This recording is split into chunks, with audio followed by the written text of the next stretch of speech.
Hello your स्वागत है आप सभी का मेरे यूट्यूब चैनल स्कूल ट्यूशन गुरुजी में।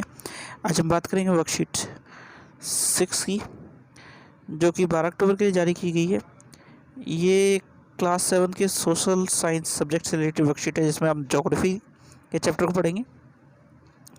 यहाँ बच्चे अपना नाम लिखेंगे और यहाँ अपने क्लास टीचर का नाम लिखेंगे। हमारा चैप्टर चल रहा है चैप्टर 1, उसमें आज हम पढ़ेंगे ह्यूमन मेड एनवायरनमेंट। तो ये देखते हैं वर्कशीट क्या कहती है।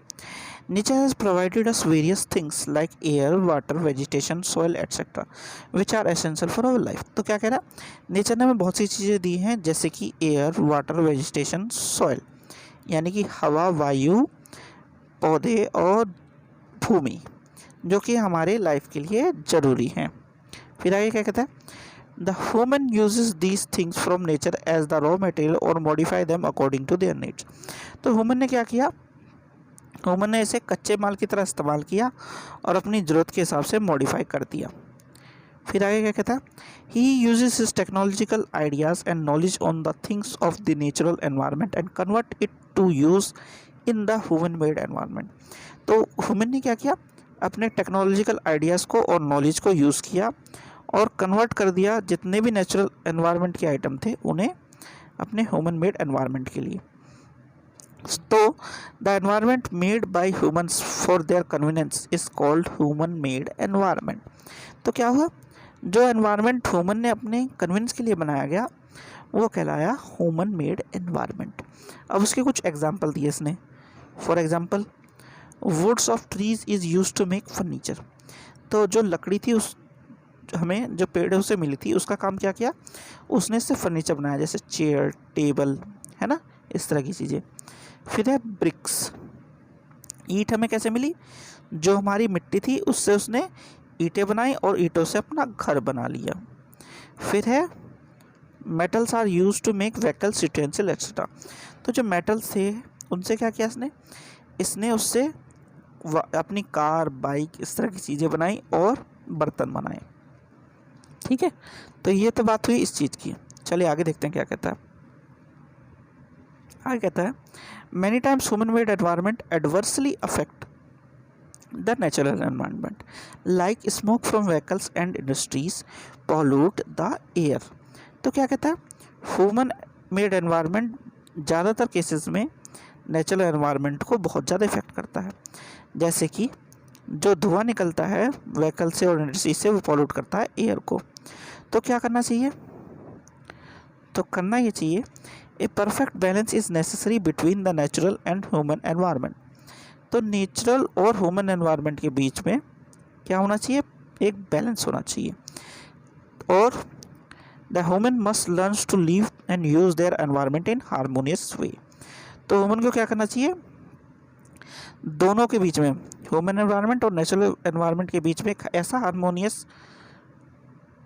वे बनाना चाहिए कि वे दोनों यूज़ कर सकें, उसे रह सकें आसानी से उस एनवायरनमेंट में। ठीक है बच्चों, तो ये तो बात हुई आपके ह्यूमन एनवायरनमेंट की। अब चलो देख लेते हैं ह्यूमन एनवायरनमेंट में क्या क्या चीज़ें आती हैं।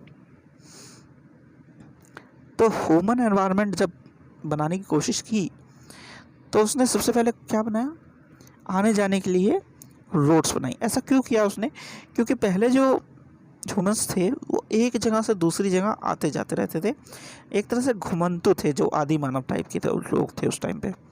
तो उसने रोड्स बनाई। जब वो रोड्स बनाई तो उसने देखा कि उसके आसपास के वातावरण को शुद्धता की या साफ हवा पानी की भी ज़रूरत है, तो उसने पार्क बनाए। ठीक है, फिर धीरे धीरे क्या हुआ, वो रहना शुरू किया उसने। तो जो उनके नेता टाइप के लोग थे, जो राजा महाराजा थे, उन्होंने जो मकान उस टाइम पे बनाए या महल जो बनाए उस टाइम पे, वो आज के मोनूमेंट कहलाते हैं। ठीक है, फिर क्या हुआ, धीरे धीरे उसकी जगह कम होती गई और ज़रूरतें बढ़ती गई। जगह तो कम होती ही जा रही है क्योंकि जनसंख्या बढ़ रही है। तो उसने बिल्डिंगें बनाई जिसमें एक बिल्डिंग में कई सारे हज़ारों लोग रह सके। ठीक है, और वो काम कहाँ करता था, काम करता था फैक्ट्री में बहुत। और जब वो फैक्ट्री में किसी चीज़ को, सामान को तैयार करता था, बाय रोड जाते थे, फिर अगर उसे कोई ज़रूरत पड़े और बीच में कोई नदी, नाला, नहर, इस तरह की चीज़ आ जाए, तो उसने उसके पार करने के लिए पुल या ब्रिज बना दिए बच्चों। ठीक है, तो ये बात हुई आपकी ह्यूमन मेड एनवायरनमेंट की एक तरह से। अब बात करते हैं क्वेश्चंस की। तो क्वेश्चंस को देखते हैं। क्वेश्चन नंबर 1 है, why does man modify his environment. तो मैन ने अपना एनवायरनमेंट मॉडिफाई क्यों किया? To make his life comfortable. तो क्या कह सकते हैं, man has modified his environment to make his life comfortable. अपनी लाइफ को कंफर्टेबल बनाने के लिए मैन ने एनवायरनमेंट को मॉडिफाई कर दिया। फिर है question number 2, from our surrounding list दो substances which pose the threat to our environment. तो बच्चों इसका मैं हिंट देता हूँ, आपको करना ही आपको खुद है। हमारे एनवायरनमेंट में बहुत सी चीज़ें हैं जो हमारे एनवायरनमेंट को नुकसान पहुँचाती है, हमारे आसपास की चीज़ें। पहली चीज़ है फैक्ट्रीज, इनसे जो धुआं निकलता है अभी हमने पढ़ा वो नुकसानदायक है। दूसरे नंबर पे है जितने हमारे व्हीकल्स हैं, चाहे वो कार्स हो, बाइक्स हो, है ना, इनसे जो धुआं निकलता है वो नुकसानदायक है। तीसरा क्या हो सकता है? तीसरा ये हो सकता है कि जो हमारा जो गार्बेज है, कचरा जो हम फेंकते हैं ना, वो हम लैंडफिल यानी कि मट्टी के ज़मीन के नीचे दबा देते हैं, वो एक तरह से एनवायरनमेंट के लिए नुकसानदायक है। ठीक है, तो इस तरह की कुछ चीज़ें हैं जो हमें नुकसान पहुंचा सकती हैं। ठीक है बच्चों, चलो आगे देखते हैं वर्कशीट क्या कहती है। आगे वर्कशीट में है, fill the table with the help of example of your surroundings. तो आपको ये टेबल बनानी है पूरी आपके सराउंडिंग में जो भी चीज़ें उनसे। पहले ये ह्यूमन मेड एनवायरनमेंट, दूसरी है नेचुरल एनवायरनमेंट। तो ह्यूमन मेड एनवायरनमेंट में है कार और फैन, ये तो आपको 2 हिंट देती है। फिर आपके घरों में और क्या मिलता है? कार फैन के अलावा chair, table, bed, TV, sofa, है ना, इस तरह की चीज़ें मिलती हैं कि नहीं। जैसे एक चीज़ और होगी फ्रिज।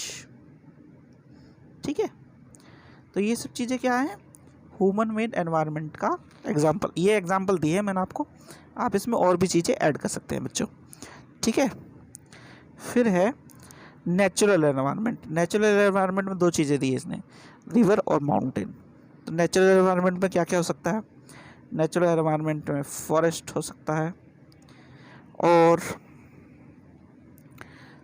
ओशियन हो सकता है ना। वैसे ओशियन कम ही लोगों के घर के पास में होगा, रिवर और ओशियन तो। फॉरेस्ट भी कम ही लोगों के पास में होगा, क्योंकि हम लोग ज़्यादातर बच्चे दिल्ली में रहते हैं ना, तो दिल्ली में तो रिवर तो है, खैर यमुना रिवर है आप लोगों के आसपास में। तो और क्या क्या चीज़ें हो सकती हैं आपके आसपास में, उन्हें आप लिखिएगा बच्चों। ठीक है बच्चों, तो ये आपकी वर्कशीट होगी कंप्लीट, और वीडियो भी। आशा करता हूँ आपको वीडियो अच्छी लगी होगी। अगर वीडियो अच्छी लगी हो तो चैनल को सब्सक्राइब करें, वीडियो को लाइक करें, शेयर करें। Thank you.